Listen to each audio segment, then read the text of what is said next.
Anos atrás, joguei um RPG japonês cuja história girava em torno de uma pergunta muito profunda. Qual é o verdadeiro significado de nascer? O protagonista era um jovem chamado Luke, criado como um nobre, mas que não conseguia se lembrar dos 7 primeiros anos da própria vida. Logo no início da aventura, durante sua jornada pelo mundo, ele encontra um homem chamado Ash. O problema é que esse desconhecido possui exatamente o mesmo rosto que o dele. Luke fica completamente sem entender quem é aquela pessoa e por que eles são idênticos. Pouco tempo depois, a verdade vem à tona de forma devastadora. Luke descobre que, na realidade, ele é um clone de Ash. É por isso que não consegue recordar a infância, simplesmente porque nunca teve uma. Ele jamais viveu aqueles primeiros anos. De certa forma, Luke sente que nunca chegou a nascer de verdade. Esse grande mistério é revelado logo no começo da história. A partir daí, toda a jornada passa a acompanhar a busca de Luke por uma resposta muito mais importante. Se ele é apenas uma cópia de outra pessoa, então quem ele realmente é?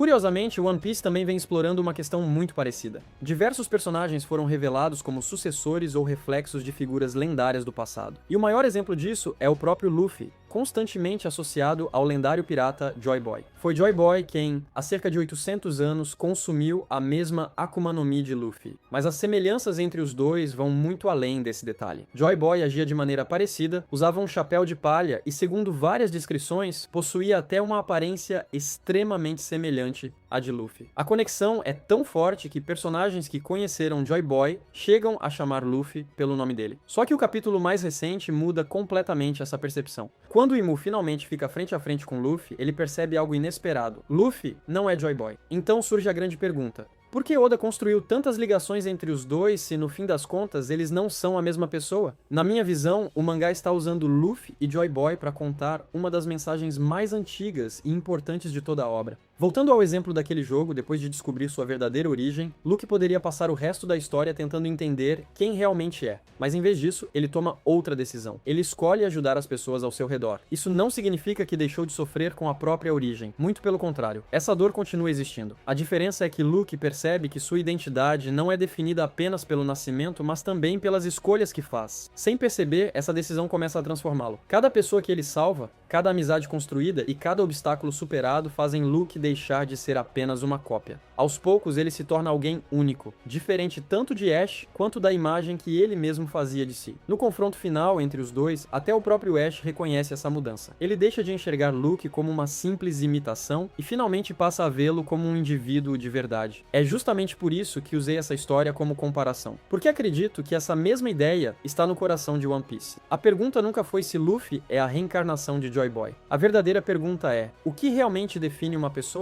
E existe um personagem que representa essa resposta de forma ainda mais clara do que o próprio Luffy: Shanks. Na saga final, descobrimos que Shanks nasceu como um dragão celestial, e mais surpreendente ainda, possui um irmão gêmeo idêntico. Quando ainda era bebê, Shanks foi separado de sua família biológica. Em vez de crescer em Mary Joyce, acabou sendo criado por Roger. Enquanto seu irmão passou a infância cercado pelos privilégios da nobreza mundial, Shanks navegou pelos mares ao lado das pessoas comuns, convivendo justamente com aqueles que sua família acreditava estar acima. Os dois nasceram praticamente nas mesmas circunstâncias. Mesmo assim, cresceram e se transformaram em pessoas completamente diferentes. A diferença é tão evidente que, ao ouvir falar sobre Shamrock, Luffy imediatamente conclui que aquele homem jamais poderia ser Shanks. Esse detalhe parece pequeno, mas carrega um significado enorme. Shanks não é o primeiro personagem de One Piece que foi separado da família e seguiu um caminho totalmente diferente. Mas existe algo que torna sua história especial. Por serem irmãos gêmeos idênticos, Shanks e Shamrock compartilham praticamente o mesmo patrimônio genético. Levando essa ideia ao extremo, é como se fossem versões quase idênticas um do outro. Enquanto escrevia essa análise, percebi uma coincidência impressionante. A relação entre Luke e Ash lembra muito a de Shanks e Shamrock. Não apenas porque são duas pessoas idênticas separadas quando crianças, mas também porque, por pura coincidência, ambos os pares compartilham cabelos vermelhos e são espadachins. Mesmo assim, desenvolveram personalidades completamente diferentes. No fundo, tanto Luke quanto Shanks passam pela mesma jornada. Assim como Luke, Shanks carregou durante muito tempo o peso de sua origem, acreditando que seu destino estava preso preso ao fato de ter nascido um dragão celestial. Esse sentimento o acompanhou durante anos e continuou existindo até a vida adulta. Mas então Scopper Gaban lhe ensina algo essencial. Ele diz que Shanks jamais deveria odiar o próprio nascimento, porque aquilo que realmente dá significado a uma pessoa não é o lugar onde ela nasceu. É a vida que ela escolhe viver. Essa única fala resume toda a mensagem. Joy Boy possuía a mesma Akuma no Mi, tinha uma aparência parecida, um jeito semelhante e inúmeras conexões com Luffy. Mas existia uma coisa que ele nunca poderia ter: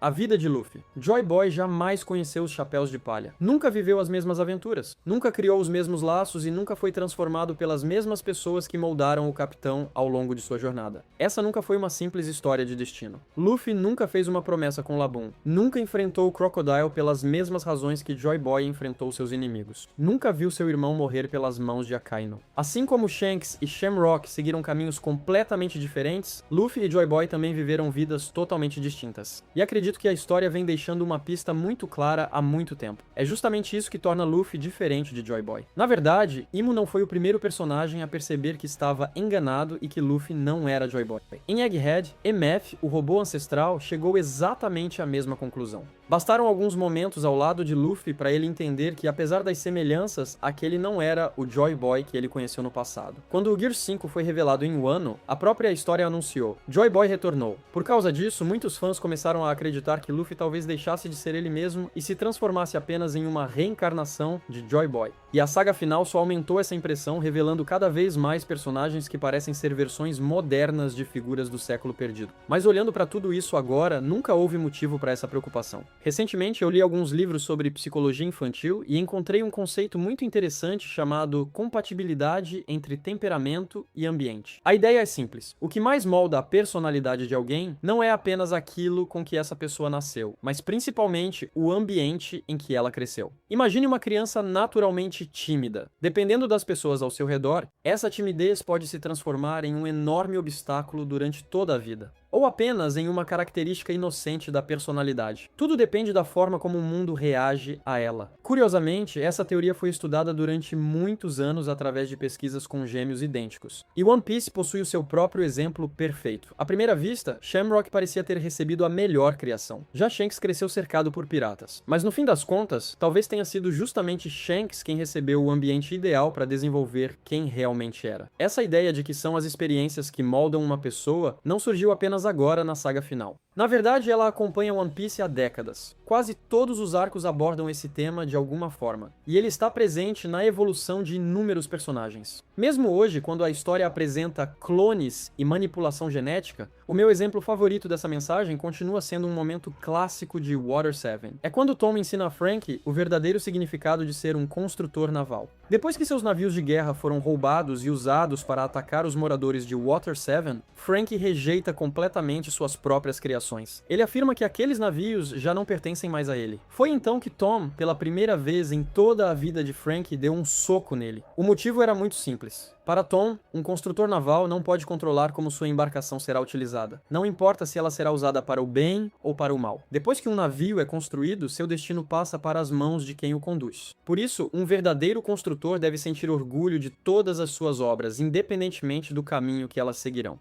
Curiosamente, essa mesma filosofia seria repetida muitos anos depois por Scopper Gaban quando conversou com Shanks. E o mais interessante é que eu simplesmente não consigo imaginar alguém precisando explicar isso para Luffy. Sempre que alguém o chama de Nika ou de Joy Boy, sua reação é exatamente a mesma. Ele apenas sorri e responde: "Eu sou o Luffy." Isso resume perfeitamente quem ele é. Mas ainda existe uma pergunta importante. Se Luffy e Joy Boy são pessoas diferentes, então qual é a verdadeira conexão entre eles? Porque existe, sem dúvida, alguma ligação. Especialmente agora, quando tantas figuras do século perdido parecem estar reaparecendo de diferentes formas na saga final. E eu acredito que a resposta talvez não seja algo místico. Talvez seja pura ciência. Em Whole Cake foi revelado que existe algo chamado fator de linhagem, o equivalente ao DNA no mundo de One Piece. Nas mãos certas, esse fator de linhagem pode ser manipulado para copiar características características genéticas específicas. Foi exatamente essa tecnologia que tornou possível criar clones. Isso nos leva a um detalhe muito interessante. A história deixa claro que personagens como Luffy e Barba Negra não apenas lembram figuras do século perdido, eles são descritos como incrivelmente parecidos com elas. Por isso, existe uma possibilidade fascinante. Talvez Luffy seja o portador do fator de linhagem de Joy Boy, enquanto Barba Negra carregue o de Davy Jones. E talvez todo o verdadeiro significado da vontade do D seja justamente transmitir esse legado através das gerações, preservando essas características até que finalmente chegasse a hora de mudar o mundo.